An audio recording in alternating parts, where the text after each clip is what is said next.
Okay, guys, I'm going to be reviewing Guardians of the Galaxy.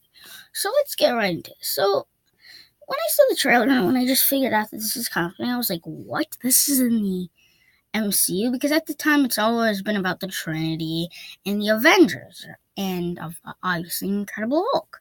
But when this film got announced, I was kind of skeptical of just the idea of bringing a bunch of quirky types of characters, a bunch of different types of characters together, and how they'd work as a team, and how would it work to just how do we get to believe that this can actually be a team. But once you see it, and that you realize that everything that you find skeptical about it is its charm.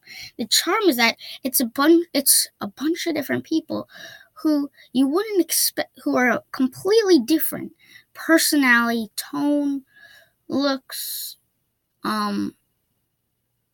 abilities, power sets.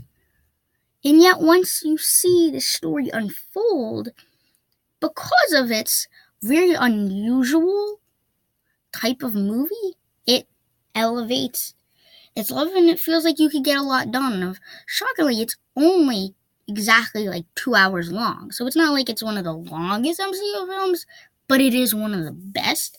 And I do love that it's felt like this was the film that truly established what the funny side and the cosmic side of the MCU.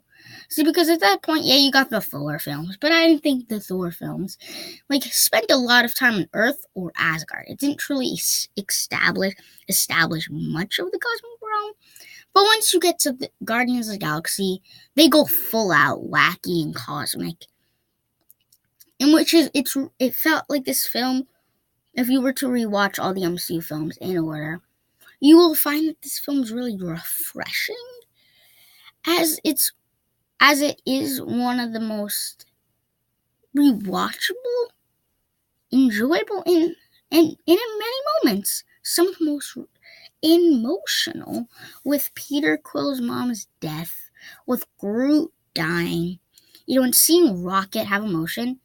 And it's kind of one you got a perfect balance of action, world building, humor, and emotion that rides throughout the whole film.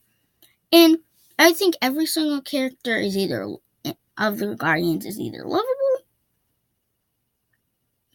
or hateable, but that's the charm. The charm is that the appeal is that not that you can relate to different Guardians.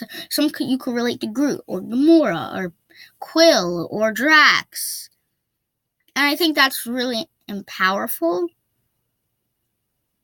And I think that's a really big part of that. And I'm super excited. I'm doing this because I'm excited for Guardians of the Galaxy Volume 3. I'm excited to see what they're doing with that. So yeah, Guardians of the Galaxy Volume 1. I guess I'll do Guardians of the Galaxy Volume 2 next. Okay? Peace.